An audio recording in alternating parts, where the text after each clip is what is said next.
Hello everyone, and welcome to my Young and the Restless official 24 channel.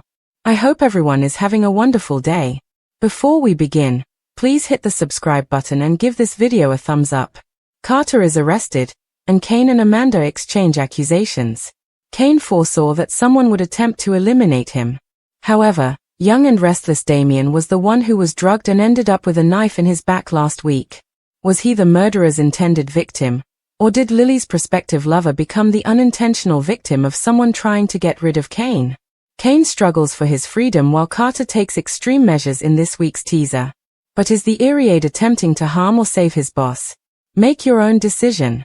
Not everyone agreed with Kane's notion, but he genuinely thought he, and not Damien, was the murderer's target. Genoa City's train-trapped residents started to question whether Kane was specifically targeting Damien. Next, Carter is asked if he knew of Kane's plan to kill Damien and whether he had any plans to do so. Carter would do anything for Kane, but he won't do that, to paraphrase the late great Meatloaf. Since the murder scene is not a safe place for Audra and Lily to stay, they may want to do so while the killer is still at large. Chance and Kane learnt last week that Kane's office and the surveillance footage he had been secretly gathering had been tampered with, and that only Carter and Armand had access to it. You can only imagine how shocked Amanda is when Kane accuses her, even if she feels the same way towards him. Ultimately, Carter puts Nick under home arrest, or train arrest, to protect his boss. However, is he defending Kane or paving the way for?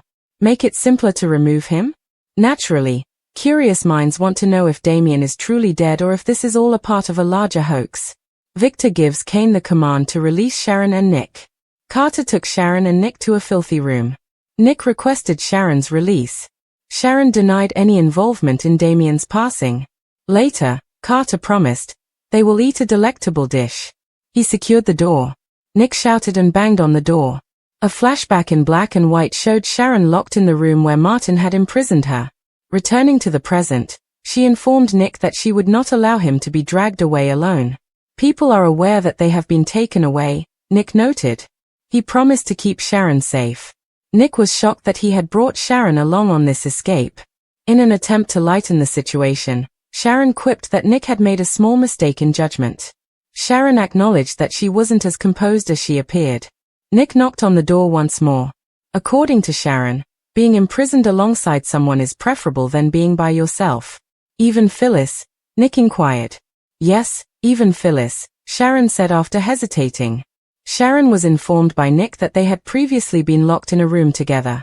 Kane might be upset with Nick because he didn't invite him to all of his weddings, Nick joked. Sharon questioned whether Kane was merely playing tricks on them. Nick claimed to have a plan, but he was unsure of what it was. Kane was clever and crafty, Nick added.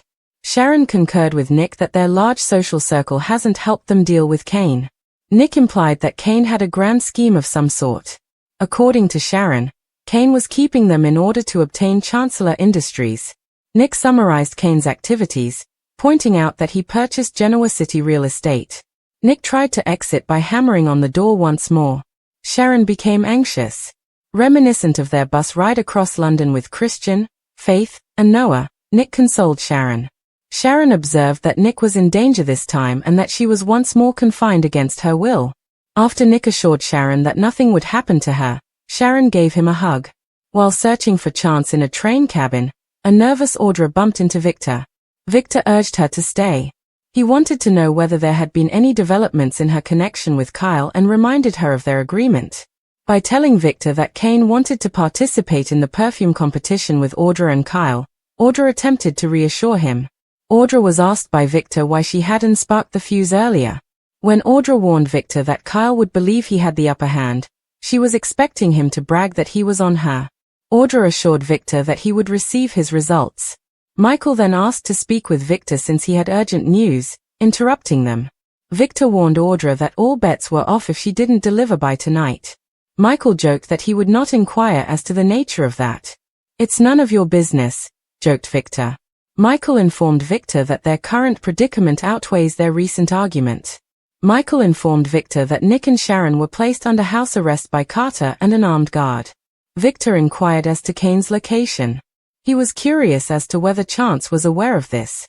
Victor bounded off on his own, despite Michael's invitation to accompany him to confront Kane and offer legal counsel.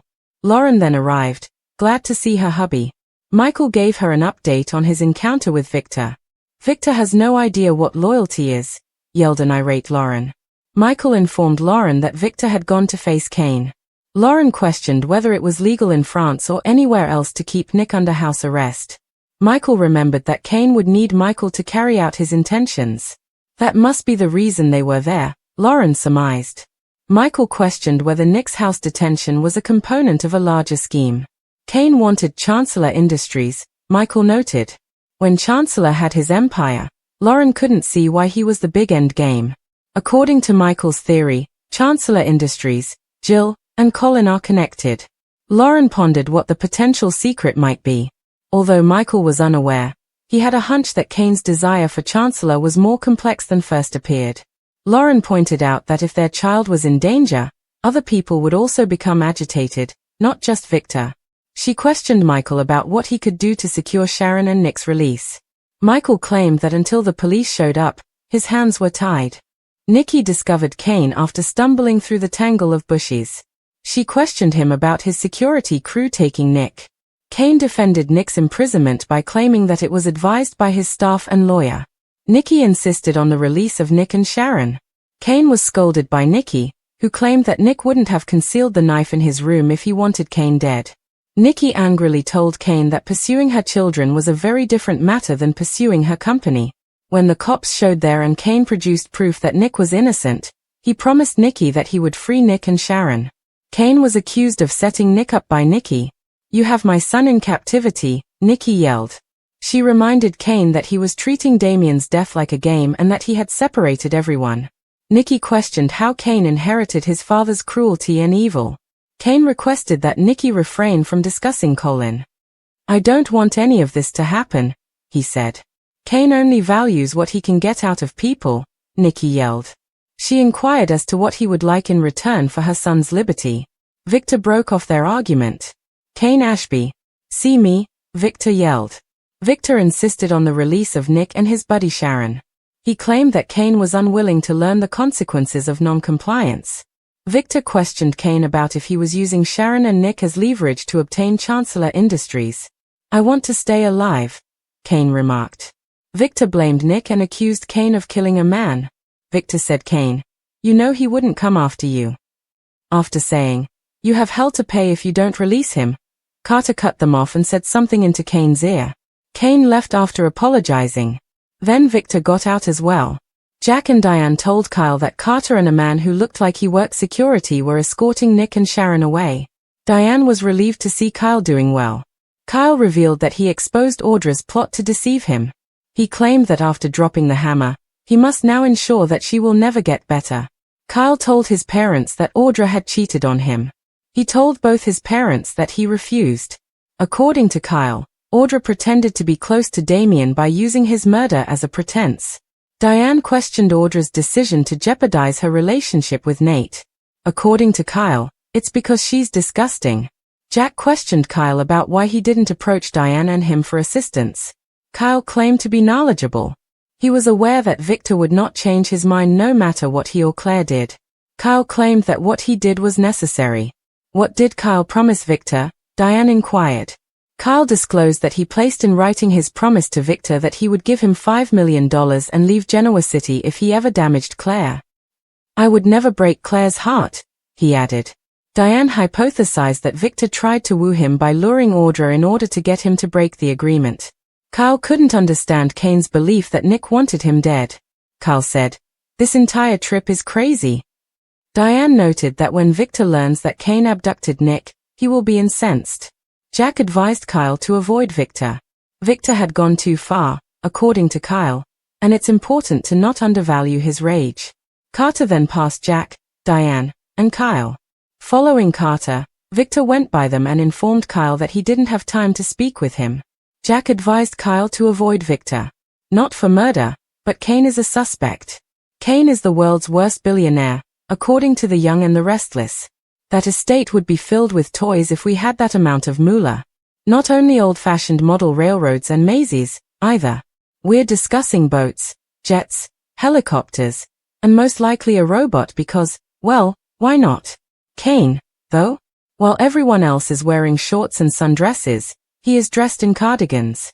He only has one security guard, one hidden phone, and he won't let anyone through the front door of his mansion. There is nothing to do there except swim in the pool. Howard Hughes, is he? He does odd things, especially for someone who traveled back and forth to Genoa City for a meeting that might have been conducted via email. He will never gain anything from keeping everyone confined to his estate, especially once they have all left and returned to Genoa City. Nikki will learn that Cole passed away and that she was unable to be with her daughter and grandchild when they most needed her. Even though Dominic is most likely SORAS by now, Devon, Chance, and Abby will need to remind him who they are. Every day that passes doesn't give him any more points, and Lily is already continuously agitated. Then there is Sharon, who ought not to be imprisoned. However, in the last 7 months, Sharon has been kidnapped 3 times. I hope Kane is not very attached to his money account since I feel that a class action lawsuit is necessary, regardless of how a citizen's arrest is handled in France or how this whole murder has been handled. Control of the medical emergency. Kane is lost. According to the Young and the Restless spoilers for the week of July 28 to August 1, Victor Newman pledges retribution while Kane Ashby realizes he has lost control of the situation due to a medical emergency. Let's talk about all the action as some major things are developing on the CBS soap opera. Fans of Y&R will witness the fallout from Nikki Newman's danger in Nice, which may implicate the fugitive murderer. Given that Kane brought the Newman into such a mess, it appears that Victor might save Nikki and vow to exact revenge on him. Kane will realize that he no longer has control over the game he has been playing. It could be time to let go of Kane's manipulative strategies, which include delaying the police and acting as though there is no way to receive mobile service. Kane might make sure Nick Newman can see a doctor as soon as possible because he will require immediate medical attention after his failed escape attempt. Naturally, Victor's desire for vengeance against Kane will also be fueled by Nick's horrific hostage experience. It's obvious that Kane has turned Victor into a serious adversary and will eventually pay the price. Regarding the murderer, will the one who killed Damien Kane be apprehended and detained at last? Who killed Damien and started all of this drama, Carter or someone more shocking? In any case, if Kane finally quits lying to the guests about the mobile phone signal being out, they might all have an opportunity to contact home. In that scenario, Kyle Abbott might contact Claire Newman and learn about Cole Howard's passing. Similarly, Audra Charles might need to give Nate Hastings an update on Damien's demise. The difficult task of telling Amy Lewis that Damien won't be making it home alive may then fall to Nate. Sally Spectra will be shaken by the mayhem on Kane's property in the meanwhile. Billy Abbott might lose his chance to be Chancellor if Sally continues to insist that Kane is trouble and not someone he wants to work with. Following Nick's injury and the entire house arrest situation, Sharon Newman and Phyllis Summers may potentially win themselves at odds. Sharon might feel she's had enough and snap if Phyllis keeps making excuses for Kane. Holden Novak will be monitored by Chelsea Lawson and Adam Newman once they return to Genoa City. Before Kane returns to Genoa City, Chelsea and Adam will try their best to keep an eye on any sly maneuvers he may be planning.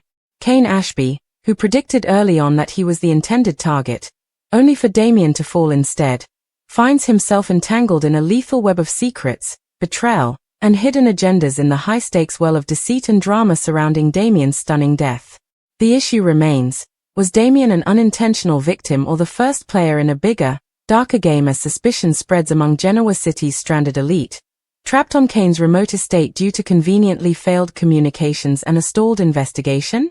With only Carter and Amanda able to view the manipulated security tape, panic erupts into increasingly erratic allegations. Unaware that Amanda is already planning a counter-accusation, Kane accuses her of betrayal. Meanwhile, Carter, his mysterious and increasingly unstable assistant, goes well beyond his authority and places Nick and Sharon under a questionable train arrest. Locked away and deprived of their freedom, the two start to fall apart emotionally as old traumas resurface, and Nick's failed escape attempt leads to a medical emergency that puts his life in jeopardy. Never one to be ignored, Victor charges into action, demanding their release, threatening Kane, and starting a heated argument that has the potential to destroy the Ashby Empire. In the meantime, Nikki confronts Kane in a motherly rage, accusing him of turning into his father, Colin, the very monster he professed to hate. Even as he struggles with his contract-bound agreement with Victor, Kyle Abbott plans retaliation against Audra for using Damien's murder to control him romantically amid the tumult. Michael and Lauren analyze the legal craziness in other places, raising concerns about Kane's obsession with Chancellor Industries and making assumptions about the unspoken family secrets connected to Colin and Jill. As alliances change and emotions run high, Phyllis and Sharon argue, Sally cautions Billy, and Audra plays both sides under Victor's close supervision. The mansion turns into a gilded prison. A mystery remains as the storm reaches its climax. Is Damien actually dead, or has Kane planned a complex charade to keep power and destroy his adversaries one by one? The truth, along with Kane's hold on reality, threatens to blow apart when Nick's condition worsens and the police converge. The disintegration of Kane's well-planned empire is marked by medical crises, legal disputes, and emotional outbursts, making even Carter wonder if he is shielding his boss or facilitating his decline. Every character must confront the reality that, in Kane's world, love is leverage, loyalty is a weapon, and survival is choose sides before the next knife falls, with freedom, legacy, and retribution all on the line. A startling black-and-white flashback seized Sharon, causing her eyes to dart. She remembered Martin's icy, faraway voice and the icy sound of her own breathing in that confined chamber. However, she was with Nick at the moment, and she wasn't going to leave him to face whatever was ahead by himself. Her voice was more steady than she felt as she added, "There's no way I'm letting you be led away without me." Sharon wasn't prepared to place a wager on hope, but Nick reminded her that people were aware that they had been seized. He promised to protect her, and she made an effort to defuse the situation by smiling hesitantly and joking that it was just another of Nick's notorious blunders. She acknowledged, however, that she wasn't nearly as composed as she appeared. Frustrated, Nick rapped on the door once more. "It's better to be locked up with someone than alone," Sharon replied quietly. "Even Phyllis?" he asked, grinning wryly. When Nick mentioned that this wasn't the first time they had been imprisoned in a room together, Sharon hesitated and then, to her surprise, said, "Even Phyllis." They both managed a bittersweet laugh.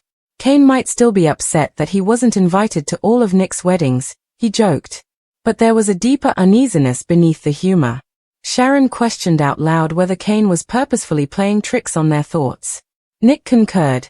Kane was a crafty, astute man with a secret agenda. Recalling how he had covertly acquired Genoa City real estate, Nick implied that Kane desired control of Chancellor Industries. Sharon lost her cool as he banged on the door once more. Her chest filled with panic. By whispering a memory of their vacation to London with Christian, Faith, and Noah, a moment when everything had felt genuine, cozy, and secure, Nick pulled her into a reassuring hug. The walls felt tighter now, though, and Sharon was more afraid of Nick than of herself. She muttered, "I'm trapped again, and you're in danger too." Nick assured her that nothing would happen to her, and she had enough faith in him to allow herself to breathe. In another scene, a nervous Audra ran into a train compartment and almost ran into Victor. Reminding her of their agreement, he halted her and demanded updates regarding her involvement with Kyle. Victor wasn't impressed when Audra, trying to look composed, explained that Kane had enlisted her and Kyle in a perfume contest. "What's stopping you from lighting the fuse yet?" he asked icily. Although Audra vowed Victor would have results, she cautioned that Kyle might be onto her. Michael broke the silence to draw Victor's attention to a more pressing danger. Victor snarled, "None of your business."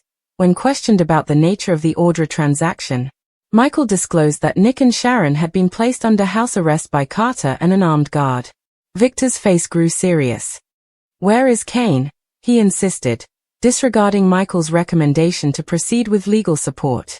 Victor hurried away by himself, his rage growing with each stride.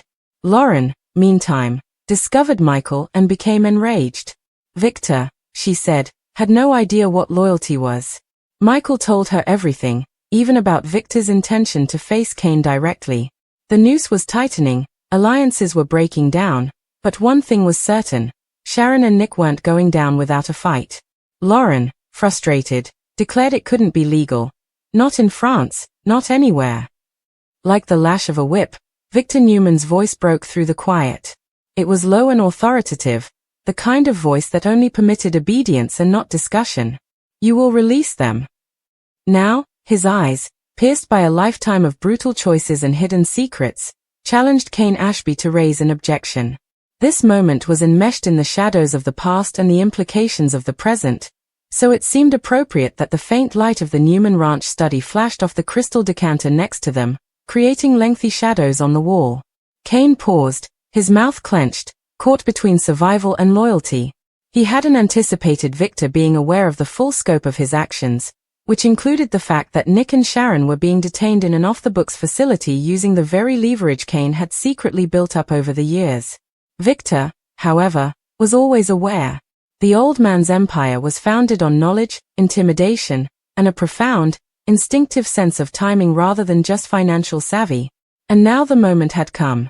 Victor took a step forward and lowered his voice to a lethal whisper. This concludes tonight. This conflict gave you what you desired. But I'll burn down all you've made if you don't let them go. Not tomorrow. Not the following week. This evening. You know I can. Cain looked for any sign of mercy on Victor's face, but he saw none. Just the icy certainty of a guy who had made up his mind. Victor didn't have to yell. He didn't have to make another threat. It was a deadly message that was given. A silent battle raged behind Cain's eyes as his fingers twitched at his sides. At last, he gave one sharp, hesitant, and defeated nod. Victor turned without waiting for confirmation or gratitude. Cain would do it, he knew. There was nothing he could do, because the world went to great lengths to fulfill Victor Newman's orders.